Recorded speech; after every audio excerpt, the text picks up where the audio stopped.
அனைவருக்கும் வணக்கம். தோல்வியை கண்டு தோண்டு விடாதீர்கள். இன்றைய சாதனையாளர்கள் அனைவருமே ஒரு நாள் தோல்வியை சந்தித்தவர்கள்தான். எனவே நீங்களும் சாதனையாளர் ஆவீர்கள் என்று கூறி இன்றைய வகுப்பில் நாம் பார்த்து வருகின்ற இந்து மேரேஜ் ஆக்ட் 1955, இந்து திருமண சட்டம் 1955 நாம் பார்த்துக் கொண்டிருக்கிறோம். இன்றைய வகுப்பில் நாம் பார்க்க இருக்கின்ற செக்ஷன் இதுதான் 3. இது எதை பற்றி சொல்கிறது? டெபினிஷன்ஸ், பொருள் விளக்கங்களை பற்றி கூறுகின்றது. என்ன சொல்றது? In this act, unless the context otherwise required, இந்த சட்டத்திலே வேறு ஏதாவது பொருள் குறிப்பிட்டிருந்தால் அன்றி, ஏதாவது சொல்லியிருந்தாங்களா அதை எடுத்துங்க. அப்படி சொல்லப்படவில்லை என்றால் இந்த டெபினிஷன்ல என்ன சொல்லியிருக்கோ அந்த பொருளை இந்த சட்டத்திற்காக அப்படி எடுத்துக்கொள்ளுங்கள் என்று சொல்கிறது. சரி, கிளாஸ் ஏ பாருங்க. the expression custom and usage signify any rule which having been continuously தொடர்ந்து and uniformly சீராக observed for a long time has obtained the force of law among Hindus in any local area, tribe, community, group or family. என்ன சொல்றாங்க? இந்த custom and usage, custom என்ன சொல்ற? வழக்கம். இப்ப இருக்கிற அந்த படங்கள், இந்த திருமணம், அவர்கள் வழக்கமே அப்படிதான்ப்பா. அந்த வழக்கமாக அப்படிதான் செய்வார்கள்.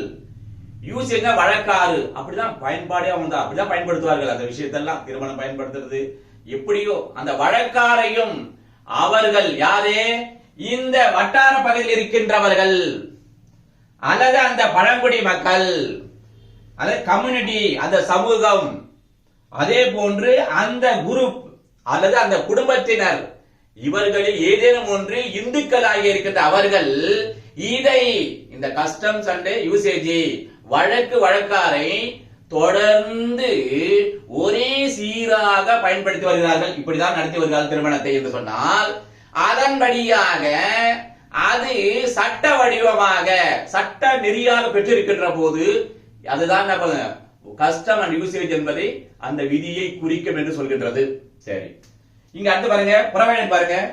that the rule is certain, அவ்வாறு சொல்லியிருக்காங்கல்ல, அந்த விதிமுறையை குறிக்கும் கஸ்டம் அண்ட் யூசேஜ். அப்படி அதை குறிக்கின்ற போது அது எவ்வாறு இருக்க வேண்டும் என்றால் certain, உண்மைத்தன்மையாக இருக்க வேண்டும். and not unreasonable, அது நியாயமற்றதாக இருக்கக்கூடாது. அல்லது opposed to public policy, பொது கொள்கையை எதிர்ப்பானதாக இருத்தல் கூடாது என்று சொல்கிறது. அடுத்து இங்க வாங்க, provided further, மேலும் மரமுறையாக in the case of your rule applicable only to your family, it has not been discontinued by the family. இப்போ இவர்கள் இந்த ஃபேமிலி இருக்கு, இந்து ஃபேமிலி இருக்கார்கள், நம்ம இவங்களை பார்த்த மாதிரி. இந்த இந்து ஃபேமிலியில இவ்வாறு அக்னி கொண்ட வளர்த்தி இதை என்ன பண்ணாங்க, 7 சுற்றி என்ன பண்ணாங்க, திருமணம் நடத்தி வைக்கிறாங்க. அப்படி இருந்து வழக்கமாக அதே போன்று வழக்காராக செய்து கொண்டிருக்கிறார்கள் போது இந்த ஃபேமிலி ஒரு ஃபேமிலி நடத்துறாங்க என்று சொன்னால், இந்த ஃபேமிலியால் அது என்ன பண்ணாது, கை விடப்பட்டதாக இருக்கக்கூடாது. அப்ப என்ன பண்ணணும், கண்டினியூா இருக்கணும்.